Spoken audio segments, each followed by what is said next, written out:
आज हम पढ़ने वाले हैं चैप्टर प्लानिंग। तो सबसे पहले इस चैप्टर को स्टार्ट करने से पहले मैं आपको समझाता हूँ एक्चुअली एक एग्जांपल देकर कि प्लानिंग में हमें करना क्या होता है। देखो, आपने अपने स्कूल में देखा होगा कि जो एनुअल फंक्शन होता है, तो ये हमारा गोल है कि हम भैया एनुअल फंक्शन को अच्छी तरह हमें करवाना है, राइट। तो अब एनुअल फंक्शन के लिए आपको क्या करना पड़ता होगा? प्रॉपर प्लानिंग करना पड़ता होगा। क्या प्लानिंग करते होंगे जी? कि सर, कब होगा ये एनुअल फंक्शन, व्हेन, कब होगा, है ना, किस डेट को होगा। ठीक है जी। और क्या प्लान करते हो? सर, इसमें क्या क्या इवेंट्स होंगे, कौन से इवेंट्स कौन करेगा, किसकी क्या रेस्पॉन्सिबिलिटी होगी, कौन एंकरिंग करेगा, कौन डांस करेगा, है ना। तो सारी इसके रिगार्डिंग प्लानिंग करते हो। कौन किसको रिपोर्ट करेगा, कोई कंफ्यूजन होगा तो किससे पूछेगा, रिसोर्सेज कौन लेके आएगा, तो सारी उसके रिगार्डिंग प्लानिंग होती है ना। तो कोई भी गोल को अगर आपको हासिल करना है, कोई भी गोल को आपको अचीव करना है, तो उसके लिए आपको प्रॉपर प्लानिंग तो करनी पड़ती है। तो इसी तरह से जब हम यहाँ बात कर रहे हैं अपने बिजनेस में भी, तो प्लानिंग का मतलब क्या होता है बच्चा? Thinking in advance. Sir, advance में क्या सोचना है? भैया एडवांस में आपको ये भी सोचना है कि आपको क्या हासिल करना है। सबसे पहले तो गोल सोचोगे, ठीक है जी। अब इस गोल को जो हासिल करना है तुमको, तो कैसे करोगे? पहले तो सोचा व्हाट, करना क्या है।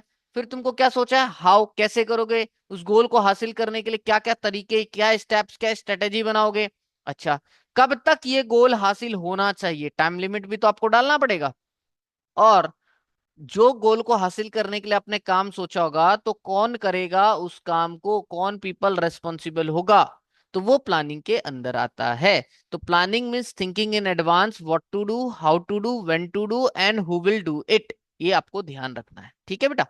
तो प्लानिंग में जैसे आप यहां खड़े हो और आपको जाना यहां पर है, तो इन दोनों के बीच का जो गैप है, वो प्लानिंग क्या करता है? इसको फुलफिल करता है, ठीक है। तो planning is a bridge from where you are right now and where you want to be, ठीक है।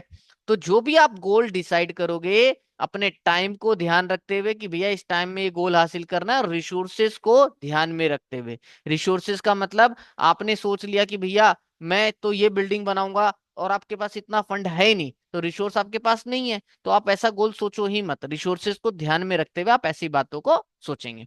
चलो, कुछ और अच्छी बात देखते हैं प्लानिंग के रिगार्डिंग। देखो, प्लानिंग फर्स्ट फंक्शन होता है मैनेजमेंट का। आपने देखा है प्लानिंग के बाद ऑर्गेनाइजिंग, स्टाफिंग, डायरेक्टिंग और कंट्रोलिंग आता है। तो सबसे पहला प्रोसेस कौन सा है? प्लानिंग है। फंक्शन कौन है? प्लानिंग है। दूसरा, provide framework for other function. तो बेटा प्लानिंग में हम ऑब्जेक्टिव डिसाइड करते हैं, है ना। इसीलिए ऑब्जेक्टिव के बेसिस पे ही आप ऑर्गेनाइजिंग करोगे, सारे रिसोर्सेज वगैरह डिसाइड करोगे, उसी के हिसाब से टीम भरोगे, टीम को डायरेक्ट करोगे, और डायरेक्ट करने के बाद आप चेक करोगे कि उन्होंने काम सही किया है या नहीं किया है, जो आपने प्लान बनाया था उस हिसाब से। इसलिए प्लानिंग अदर फंक्शन का फ्रेमवर्क होता है। प्लानिंग सभी लेवल्स के मैनेजमेंट करते हैं, चाहे वो टॉप लेवल हो, मिडिल लेवल हो, लोअर लेवल हो। और आप जब भी प्लानिंग करते हो, कभी भी आप प्लानिंग पास्ट के लिए नहीं करते बेटा, हमेशा फ्यूचर के लिए सोचते हैं, what you will do, how will you do, है ना। और प्लानिंग की वजह से जो भी फ्यूचर में अनसर्टेनिटीज आने वाली है, आप उसको रोक तो नहीं सकते अनसर्टेनिटी को, बट उससे होने वाले लॉसेस को मिनिमाइज कर सकते हो अगर आपने प्रॉपर प्लानिंग कर लिया है तो। ठीक है। Planning is interdependent between departments. आपको पता है हमारे departments, marketing department, purchase department, sales department, finance department, तो सब की प्लानिंग होती है, और सभी डिपार्टमेंट एक दूसरे पर इंटरडिपेंडेंट होते हैं। जैसे बेटा R&D, research and development department, ये रिसर्च करके आती है इस बार किस टाइप का प्रोडक्ट मार्केट में ज्यादा डिमांड होगा, तो फिर ये research and development department production department को बताता है कि भैया इस हिसाब से हमारा इस बार प्रोडक्शन करना है। ये प्रोडक्शन डिपार्टमेंट परचेज डिपार्टमेंट को फिर उस अकॉर्डिंग बताता है कि भैया ये रॉ मटेरियल खरीदना है आपको, है ना। तो इस तरह से इनका डिपेंडेंसी चलता रहता है एक दूसरे पे। नेक्स्ट आता है कि एक गुड प्लान हमेशा फ्लेक्सिबल होना चाहिए। तो क्या कह रहा है? देखो, प्लानिंग, आपने कोई प्लान बना लिया, ठीक है जी, और कल को जाकर आपको पता लगा यार जो मैंने सोचा था किसी और कंपटीटर ने तो पहले ही कर दिया, और आप अपने प्लान पर अगर अड़े रहोगे, आप अपने प्लान को चेंज नहीं करोगे, तो भैया आप अगर वो सेम चीज करते हो तो उसका बेनिफिट आपको नहीं मिलने वाला, क्योंकि आपका कंपटीटर वो ऑलरेडी करके उसका बेनिफिट ले लिया है। तो आपको जब भी वो काम करना है, चाहे आप प्रोडक्ट लॉन्च कर रहे हो और कंपटीटर ने पहले ही लॉन्च कर दिया, तो आप क्या करोगे? अपने प्लान को चेंज करके फिर प्रोडक्ट को लॉन्च करोगे, अदरवाइज आपको मार्केट में कोई भी नहीं पहचानेगा, कोई भी आपका माल नहीं खरीदने वाला।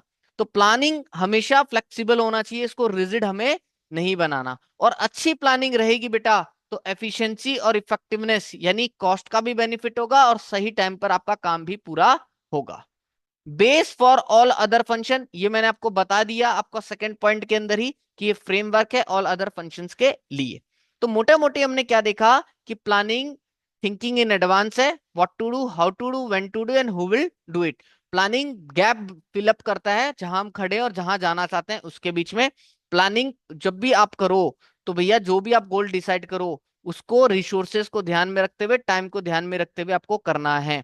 प्लानिंग ही दूसरे जो फंक्शन है मैनेजमेंट के उसको अवसर प्रदान करता है, क्योंकि प्लानिंग में आप ऑब्जेक्टिव डिसाइड करते हो। प्लानिंग हर लेवल्स के मैनेजमेंट करते हैं, प्लानिंग हम फ्यूचर के रिगार्डिंग करते हैं, प्लानिंग हमको अनसर्टनिटीज को डील करने में मदद करता है।